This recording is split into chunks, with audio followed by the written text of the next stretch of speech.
I'll say White Huskahal Isquisi Vet Joseph. I'm a member of the Colville Confederated Tribes. My father was from the Okanagan, and he lived in Chesaw, so driving up here, just, sort of a hop, skip, and jump from the sort of Bonaparte and Chesaw and Havila area. And my father's passed recently. I have land in Antoine Valley, which is like this fabulous, next to this fabulous ranch, and Susby's used to use my property and my water system to show, how great the grapes could be if they had a vineyard there. But the Colville tribe received that land back, and so we're really excited about that. Also, just, they've worked really hard in the past 20 years or so to get the fishery going, to get the salmon coming up the river. And right now, a lot of the temperatures remind us sort of climate change concerns, but there are thousands of fish at the confluence of the Okanagan and the Columbia River below Chief Joseph Dam. They're sockeye, and if I could bring a truck over here and could have brought you, a dozen or 2 dozen salmon, sockeye, I would have done that, because we don't want to see them die. There's a possibility that because the Okanagan is not as deep, it's more shallow, that we could lose a large part of those fish.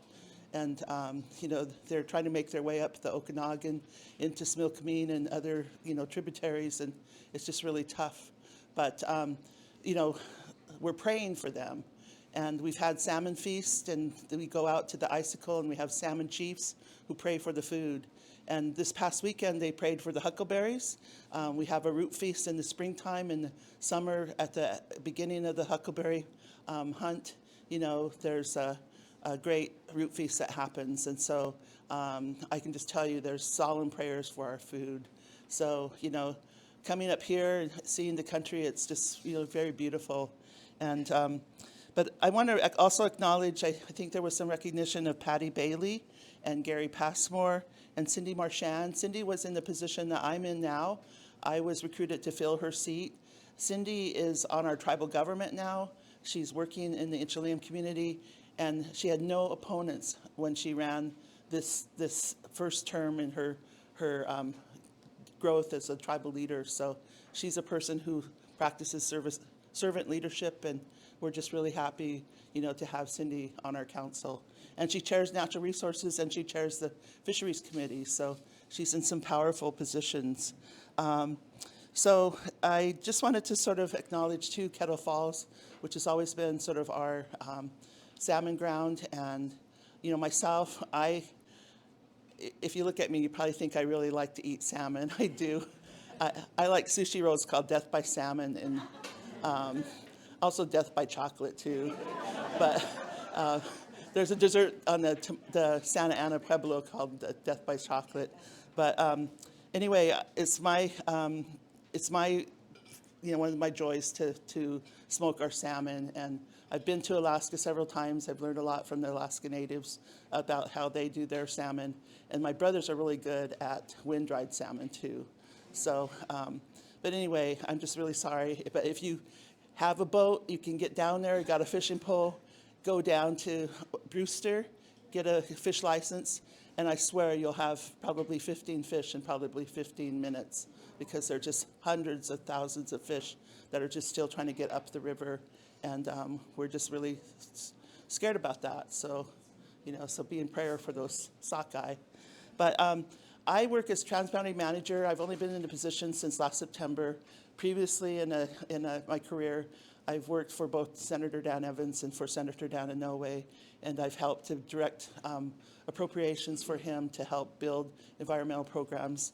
And I've been formerly on the Federal Advisory Committee for the EPA on environmental children's health concerns. And I work principally in health, but we're working in our environmental department to sort of look at the health assessments and some of the concerns that we have. And we know that some of our water is been affected. And I have 6 projects that I manage, and I work closely with Whitney, who's helped to bring us some of those grants. Today I was at training with the UCR tribes on toxic monitoring. But today we're going to talk to you about the Purple Air Monitor program. And I really am sorry that I didn't bring one. I should have brought one with me. They kind of look like a can of hairspray, but they're sort of purple. And if you have white hair like me, you know that there's a lot of purple in our shampoo just to keep things from getting ashen. But it looks like a purple, you know, can of something, but it's a monitor. And so I'm going to let Whitney speak to this. And, you know, we're really pleased that she's been with us since 2007. And she came over from Seattle, so we're just happy to have her with us here today. So the project I'm going to talk about is it's funded by a different program in EPA, separate from these folks who've been talking to you earlier. It's run by the Colville Confederated Tribes, but in partnership with Citizens for a Clean Columbia and the Spokane Tribe. Sorry, go ahead. Okay. Am I recording now, or do I need to hold No, this? the other one's still exporting, so, but your voice can still be recorded. Yeah. So in 2021, when the grant opportunity came up, we took a look at, there are maps online with air monitors where the data feeds right into a map you can see. And there were very few air monitors out in this portion of Washington. There were a lot in the Methow Valley. They had a big program there to install them. And there's tons and tons around more urban areas, but there are very, very few out here. So we made the case that under EPA's Environmental Justice Program, they should put some money towards helping to do some monitors out here. So we got funding to do up to 52 monitors. We're still working on filling that all out, but we partnered with Citizens for Clean Columbia and the Spokane Tribe to try to get contacts up and down the river. The area that we're looking at is between the border and the confluence with the Spokane River. So in that whole area, we would love to have a wide variety of monitors up and down. To date, we have gotten 19 monitors installed, and at the end, I will tell you how to get more information if you think you might be a good candidate to have a monitor. So what is this all about? This is about monitoring particulate matter in the air, which we can see today sometimes, but we can't always tell just by looking outside what is the air quality and how bad is it really. So the particulate matter is abbreviated PM, and what we're talking about here is PM 2.5 and PM 10, and those numbers stand for how many micrometers across those particles are. So with the graphic over here, we've got fine beach sand at 90, we've got a human hair at 50 to 70.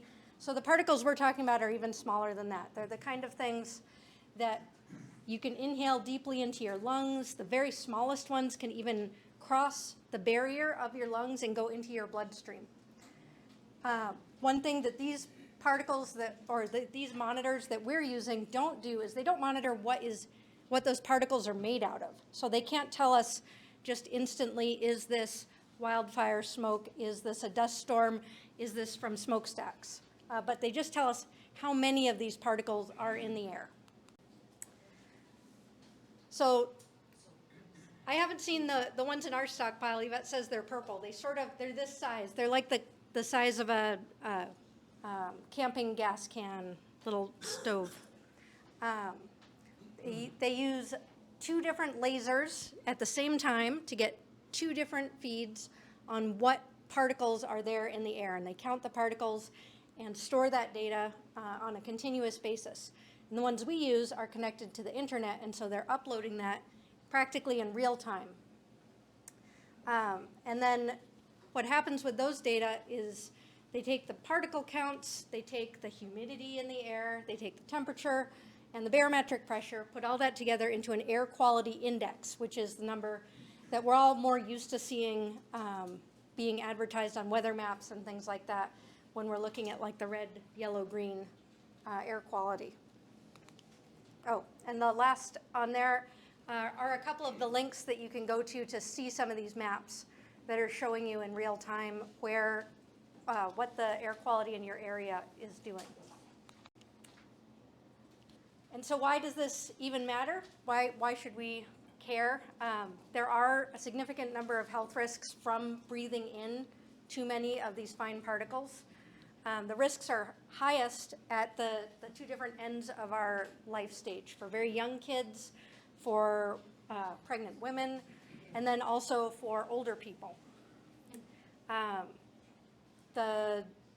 If you have asthma, other lung diseases, as you might interpret, you're at greater risk, but also if you have heart disease, diabetes, high blood pressure, things like that, that additional particle inhalation can be a bad thing for you. It leads to a variety of specific health impacts. It's suffice it to say, we would like to avoid people having exposure to high air quality indexes, which are poor air quality. So that leads us to, why do we care about knowing the AQI? If you can check the AQI in your area for a given day, you can make some decisions that might lower your exposure. So if you were going to go spend the day gardening, maybe you save that for another day if you can. If you're going to go for a jog, maybe you try to time that for a time of day that has better air quality. You can avoid your outdoor burning on days that are already bad air quality. You want to avoid adding to that. And then also you can take steps to keep your indoor air cleaner while you're staying inside, out of the bad outdoor air. And that includes not burning anything extra inside, and then making sure your air conditioner, if you have one, has a clean filter, and run that. So this is data from one of our monitors from last year. You can see how it looks. That was a year, that was a big smoke event that you see that big spike in there in August. So that's the kind of data that we get from these monitors. So we want these all up and down the river. The last info slide I'll have for you here is where do these particles come from?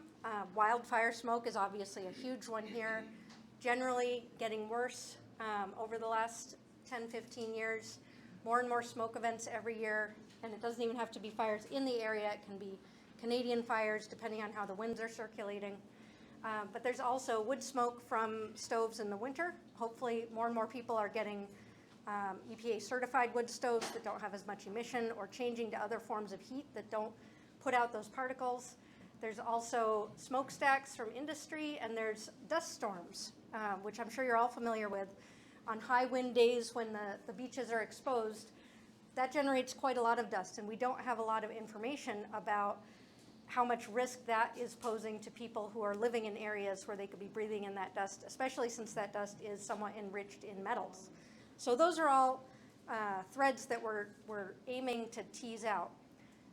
How this project relates to the particle source is that each one of these sources has a distinct fingerprint ratio of those 2.5 micrometer particles to the 10 micrometer particles. And in theory, if we can analyze these data, especially on days like we know there was a dust storm or we know there was a wildfire event, we could start to see what are the signatures of those, and then interpret what are the sources when we see a day that has a high spike and maybe we don't have obvious smoke going on. We can tell what the source is. So I have the link here to the page that has a questionnaire to sign up on if you are interested in being a host. We're really interested in getting more folks that are north of Northport, between Northport and Marcus areas, but on both sides of the river. That would be great. And then outside of Kettle Falls, we would love more people heading on down the river. The few factors that we just have to take into account are we have to have a place to mount the monitor outside, preferably under a little bit of a protected roof line. We can provide a post if necessary. We would like it to be at least 30 feet from the road so it's not getting truck emissions. And then an outside electrical outlet we can plug into. And then the big thing that has disqualified a lot of people is we need always on internet Wi-Fi that we can connect to. So if you have all those things and you're interested in hosting a monitor, please visit our link there or grab me sometime right after the meeting, and I will get you hooked up and get your information. Here's all of our contact information. We'll look at providing these slides so you can have those later. And that's it for me. Any other questions